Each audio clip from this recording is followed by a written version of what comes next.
قالوا ادع لنا ربك يبين لنا ما هي إن البقرة شابه علينا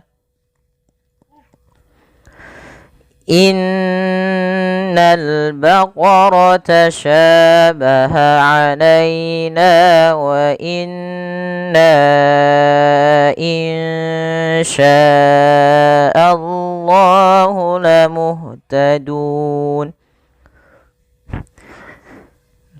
Pada lafal bacaan qalu da'u lana, kita memanjangkan huruf qa sepanjang 2 harakat karena pada lafal qa ini ada bacaan mad tabi'i. Kita lihat di sini adanya huruf qaf.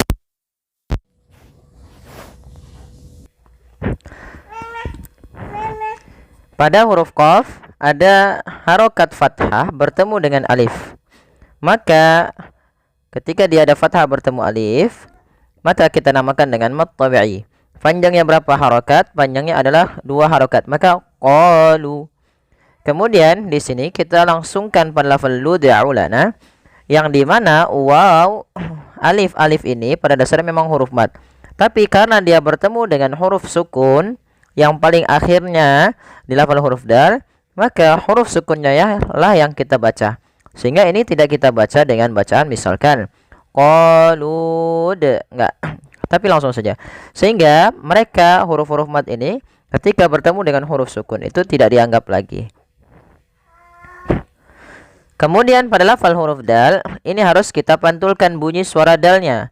Karena huruf dal termasuk salah satu sifatnya adalah qalqalah, yaitu memantul. Beberapa kesalahan terjadi di dalam melafalkan bacaan qalqalah adalah dia tidak memantulkan huruf dalnya. Misalnya qalud ulana. Atau yang kedua, kesalahan yang sering terjadi juga yaitu menambahkan hamzah pada lafal huruf dal yang dia sukun. Contoh qalud ulana. Nah, itu juga termasuk qalud. Tapi dia qalud bukan qalud, tidak menambahkan hamzah. Maka kita ulangi qalud ulana. Kemudian pada lafal nah, di sini ada bacaan mad tabi'i, fathah bertemu alif lagi, nah dipanjangkan 2 harakat. Rabbaka yubayyin lana ma hi. Ya, di sini pada lafal, kemudian pada lafal yubayyin lana, di sini kita lihat, kita langsung membaca kepada huruf lamnya. Yubayyin lana. Nun di sini dianggap tidak ada. Kenapa? Karena di sini ada bacaan idgham bila gunnah. Idgham itu apa artinya? Idgham artinya memasukkan.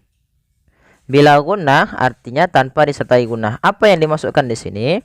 Ini biasanya hukum ini berkaitan dengan nun sukun. Nun sukun atau nun yang mati bertemu dengan huruf-huruf idgham. Salah satunya adalah huruf lam. Maka apabila ada ada nun mati bertemu lam, suara nunnya kita hilangkan dan kita masukkan langsung kepada huruf lamnya. Sehingga yubayyillah, dan lam di sini dituliskan dengan tanda tasdid karena suaranya masuk kepada huruf lam. Tapi tidak boleh disertai dengan penahanan. Misalkan yubayyillana. Nah, itu tidak, tapi langsung saja yubayyin lana ma hi. Kalau kita berhenti pada lafal hi, ini kita jadi mad tabi'i. Jadikan mad tabi'i. Tapi kalau kita lanjut pada lafal hiya, ini dia tidak jadi mad tabi'i lagi, tapi menjadi 1 harakat saja. Misalnya yubayyin lana ma hiya inna. Tapi kalau berhenti dia mad tabi'i.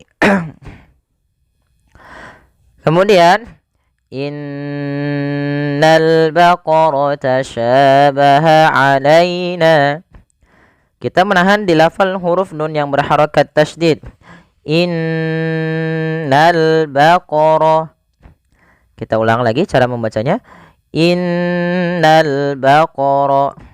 Yaitu pada lafal ini suara nunnya ditahan, dan nun ketika dia berharokat tasydid kita hukumi dengan bacaan namanya gunnah. Cara membacanya, menahan dulu suara n-nya sepanjang 2 harokat baru dilepas. Innal baqara. Pada alif lam di sini lamnya ditampakkan dengan jelas. Ini bukan innaul baqara tapi langsung ke lam. Alifnya dianggap tidak ada, langsung innal. Dan di sini kita kenal alif lamnya, kita kenal dengan alif lam qamariyah.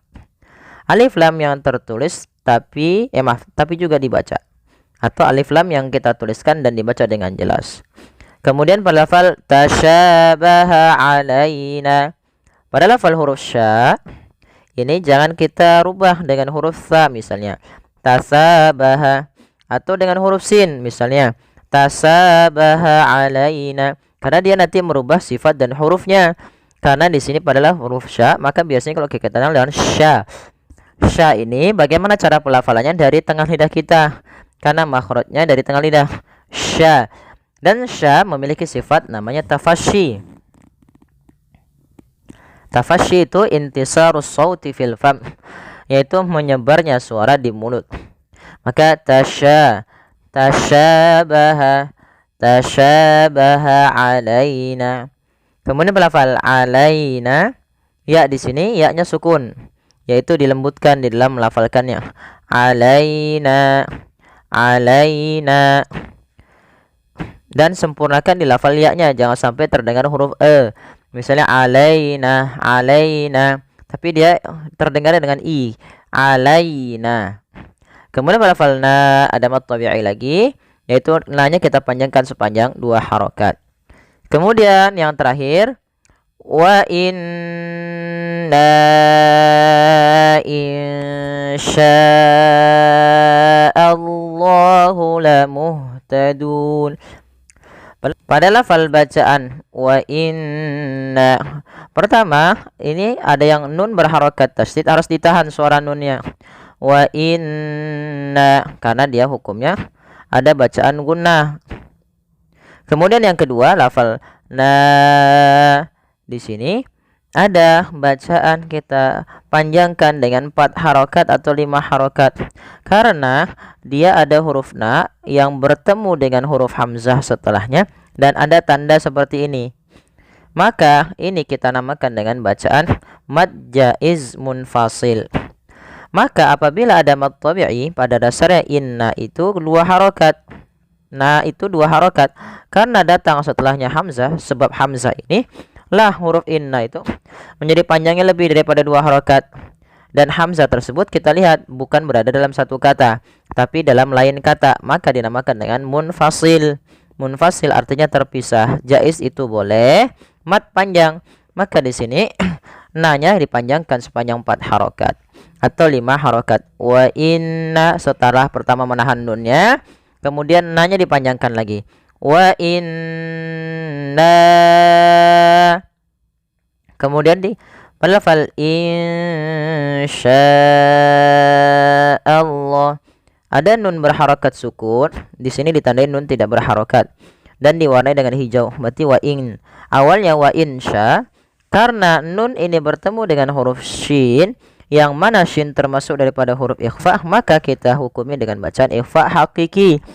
Cara membacanya, samarkan suara nunnya kepada huruf sya. Insya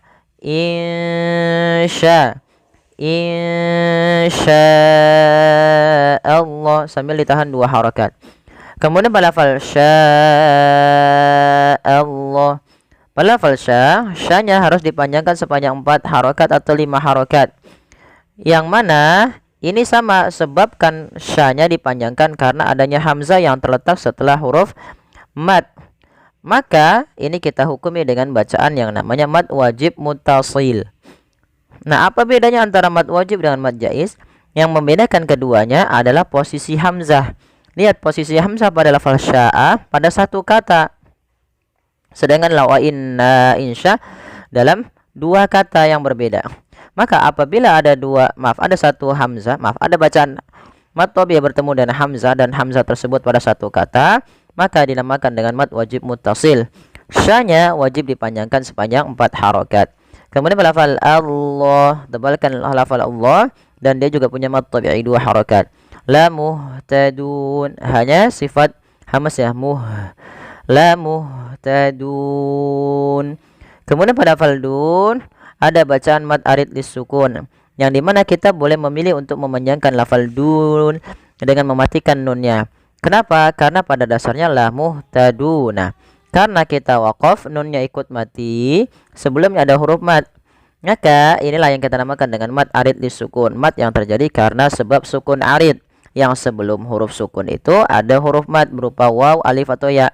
Maka kita boleh memilih memanjangkan 2 harokat, 4 atau 6.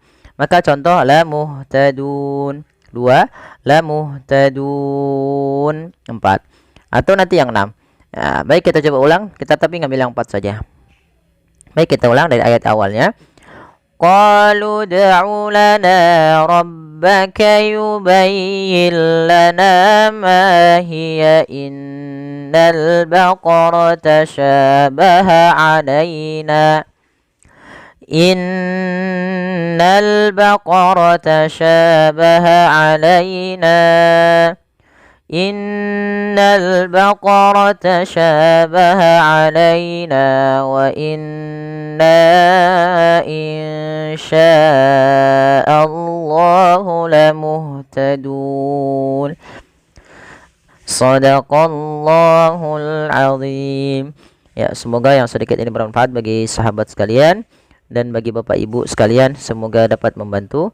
Mohon untuk dukungannya like, share, dan subscribe. Bagi bapak-bapak dan ibu-ibu yang ingin bergabung di dalam program ini, silahkan boleh klik di bawah ya dengan gabung. Atau bagi bapak ibu yang sudah bergabung dan dia mengambil kelas tahfiz dan ingin mencoba mulai menghafal Quran, silahkan klik yang program tahfiz. Kemudian setelah itu mohon hubungi kami di deskripsi YouTube kami, sehingga nanti kami akan masukkan ke grup untuk kelompok tahfiznya atau bagi yang ingin melafalkan tahfiz. Dan kita juga punya program untuk kelas online ya, bagi yang ingin belajar dan daftar silahkan di sana, nanti bisa bertanya-tanya dahulu terkait programnya. Baik, demikian yang bisa kami sampaikan, kurang lebih mohon maaf. Wabillahi taufiq wal hidayah. Assalamualaikum warahmatullahi wabarakatuh.